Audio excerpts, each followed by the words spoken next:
तालाब। इसके लेखक हैं श्री राजगोपालाचारी। इनका पूरा नाम था चक्रवर्ती राजगोपालाचारी। यह अध्याय या चैप्टर महाभारत काल से संबंधित है। तो स्टार्ट करते हैं। Yudhishthir waited for his brothers in anxiety and thirst. Yudhishthir ने उत्सुकता और प्यास के साथ अपने भाइयों की प्रतीक्षा की और उनके मन में कई सारे विचार चल रहे थे। क्या थे? Can they have been subjected to a curse or they still wandering about in the forest in search of water. क्या वे किसी सांप के अधीन हो गए हैं या पानी की खोज में अभी भी जंगल में घूम रहे हैं?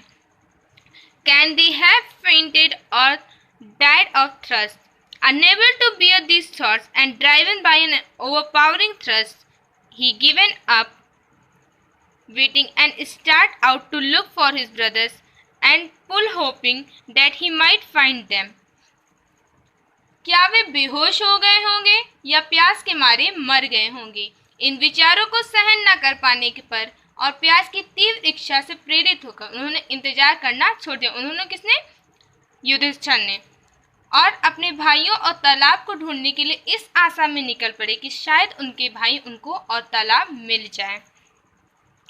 Yudhishthir proceeded in the direction his brothers and had taken and kept on walking through tract full of wild bears and spotted deer and big forest bird till he came upon a beautiful green meadow around a pool of clear water, but when he saw his brother lying there like flagpoles, unable to restrain his grief, he lifted his voice and wept.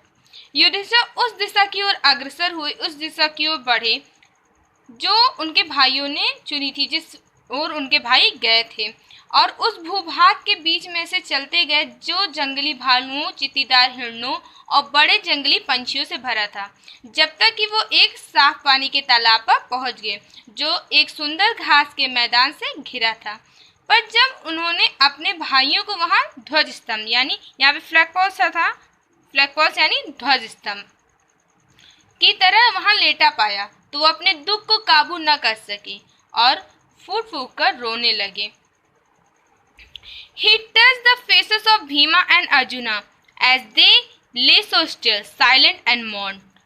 Was this to be end of all our woes? Just when our exile is about to end, you have been taken away. Ever the gods have forsaken me in my fortune. उन्होंने भीम तथा अर्जुन के चेहरे को छुआ जो निश्चल और शांत पड़े थे और शोक मनाया। क्या यही हमारी सभी प्रतिज्ञाओं, वोस यानी प्रतिज्ञाओं का अंत है? अब जब हमारा निर्वासन या वनवास, एग्जाइल मतलब वनवास या निर्वासन, समाप्त होने को है, तुम मुझसे छिन गए हो। देवताओं ने मेरे दुर्भाग्य में मेरा त्याग कर दिया है। As he looked at their mighty limbs, now so helpless, he sadly wondered who could have been powerful enough to kill them. Then he too descended into pool, drawn to the water by an overpowering thrust. At once the voice without from warned. जैसे उन्होंने उनके शक्तिशाली, उनके किनको, भीम और अर्जुन के शक्तिशाली अंगों को देखा जो अब दुर्बल पड़े थे, उन्होंने दुखपूर्वक आश्चर्य किया, कौन इतना शक्तिशाली हो सकता है जो उन्हें मार सकता है। तब असहनीय प्यास के कारण पानी की ओर खींचते चले गए और वह भी तालाब में उतर गए। उसी समय एक निराकार आवाज ने उन्हें चेतावनी दी। Your brothers died because they did not heed my words. They tried to drink water without answering my question. Do not follow them. Answer my question first and then you can quench your thirst. This pool belongs to me. जैसे ही वो तालाब में उतरे तभी एक निराकार आवाज आई। निराकार आवाज ने उनको चेतावनी दी, तुम्हारे भाई मर गए क्योंकि उन्होंने मेरे शब्दों पर ध्यान नहीं दिया, मेरी चेतावनी पर ध्यान नहीं दिया। उन्होंने मेरे प्रश्नों का उत्तर दिए बिना पानी पीने की कोशिश किया, दुस्साहस किया। उनका अनुसरण मत करो, पहले मेरे प्रश्नों का उत्तर दो और फिर अपनी प्यास बुझाओ। ये तालाब मेरा है। It did not take Yudhishthira a moment to understand that these could not be none other than the words of the Yaksha, and guess what had happened to his brothers. It took him no time to see a possible way of bringing them back to life. He said to the bodiless voice, "Please ask your question."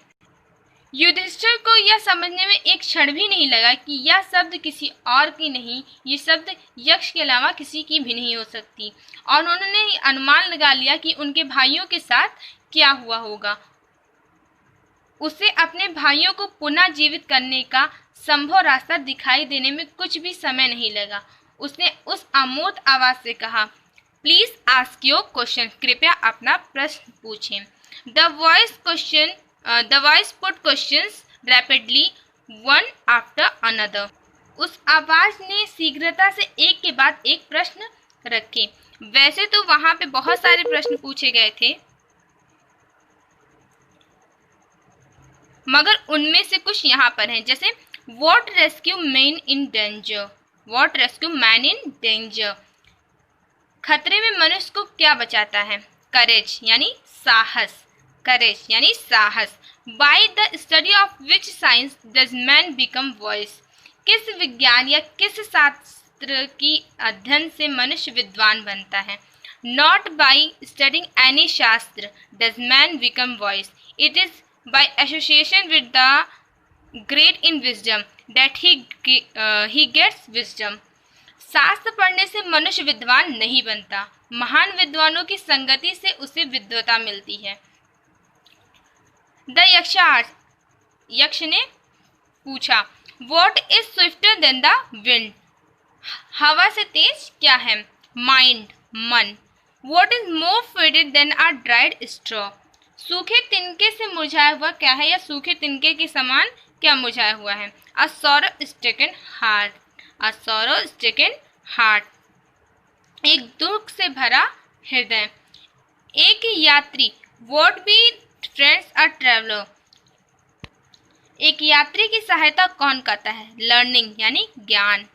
Who is the friends of one who stays at home? घर पे रहने वालों का मित्र कौन है? The wife, एक पत्नी। Who accompanies man in death? Who accompanies man in death? मृत्यु में मनुष्य का साथ कौन देता है? धर्म that alone accompanies the soul in its solitary journey after death. धर्म एक वही है जो मृत्यु के बाद आत्मा की एकल यात्रा में उसके साथ चलता है। Which is the biggest vessel? सबसे बड़ा पात्र कौन सा है?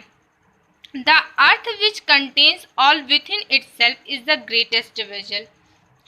यह पृथ्वी जो अपने अंदर सब कुछ समा कर रखी है, वही सबसे बड़ा पात्र है। What is happiness? प्रसन्नता क्या है?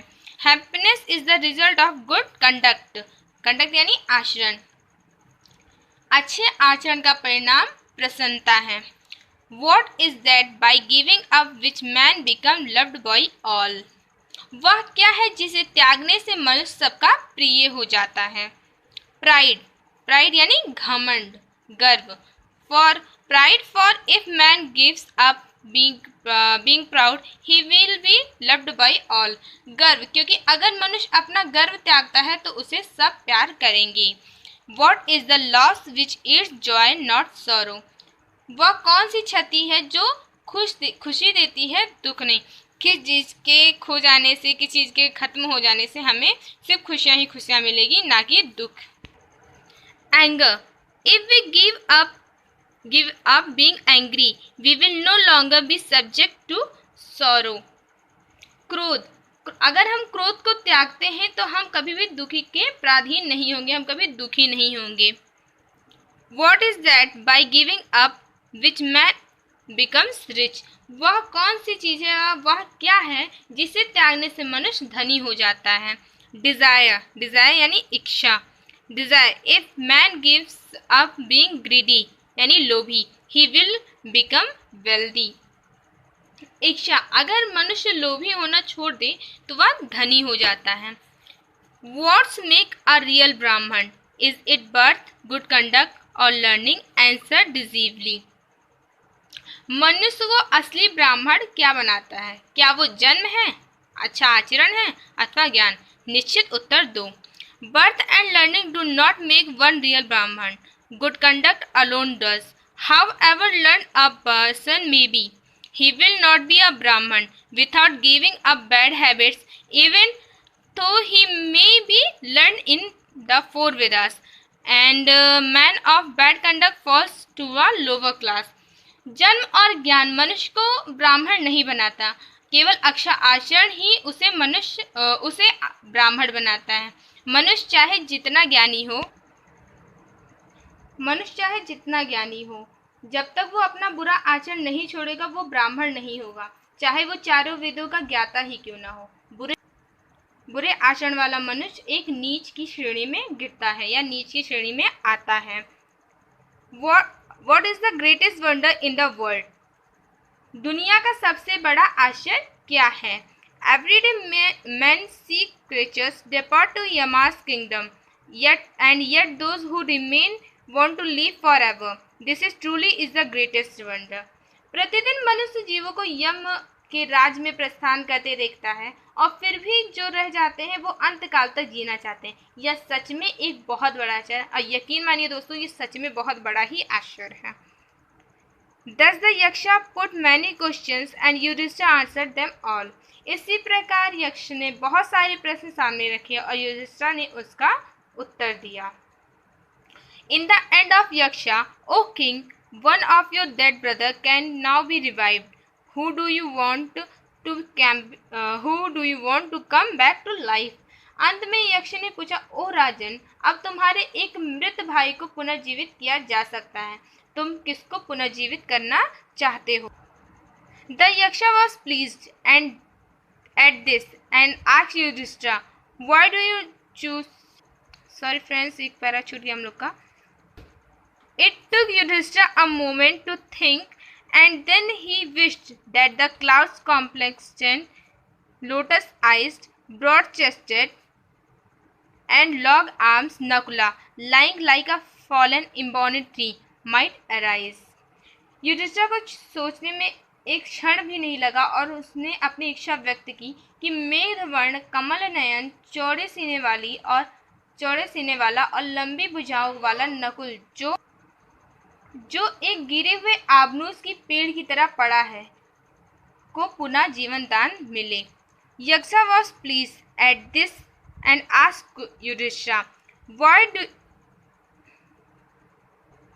why did you choose Nakula in preference to Bhima, who has the strength of 16,000 elephants? I have heard that Bhima is most dear to you. And why not Arjuna, whose strength in arms is your protection? Tell me why you choose Nakula rather than either of these two. इस पर यक्ष ने प्रश्न किया कि हे राजन, तुम वरीयता में भीम जिसमें 16,000 हाथियों का बल है और से पहले नकुल को क्यों चुना? मैंने सुना है कि तुम्हें भीम सर्वाधिक प्रिय हैं, और अर्जुन को क्यों नहीं, जिसका बाहुबल तुम्हारी सुरक्षा करता है? मुझे बताओ, तुमने इन दोनों के स्थान पर नकुल को क्यों चुना? Yudhishthira replied, O Yaksha, Dharma is not shield of man, and not Bhima and Arjuna. If Dharma is given up, man will be ruined.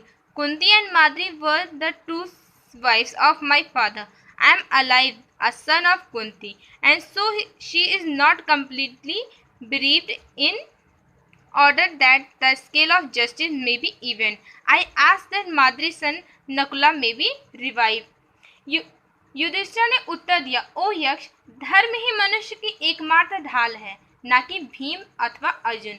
अगर धर्म को त्याग दिया जाता है तो मनुष्य का विनाश हो जाएगा। कुंती और माद्री मेरे पिता की दो पत्नियां थीं। मैं कुंती पुत्र जीवित हूँ, इसलिए वो पूर्ण रूप से शोकाकुल नहीं है। न्याय का पलड़ा बराबर रहे, इस कारण मैं मानता हूँ कि माद्री का पुत्र नकुल पुनर्जीवित हो। The Yaksha was most pleased with Yudhishthira's impartiality and granted that all his brothers would come back to life. यक्ष युधिष्ठिर की निष्पक्षता पर अधिक प्रसन्नचित्त हुए और उन्होंने स्वीकृति दी कि उनके सारे भाई पुनः जीवित हो जाएंगे। It was Yama, the lord of death, who had taken the form of Yaksha, so that he might see Yudhishthira and test him. He embraced Yudhishthira and blessed him. Then he disappeared.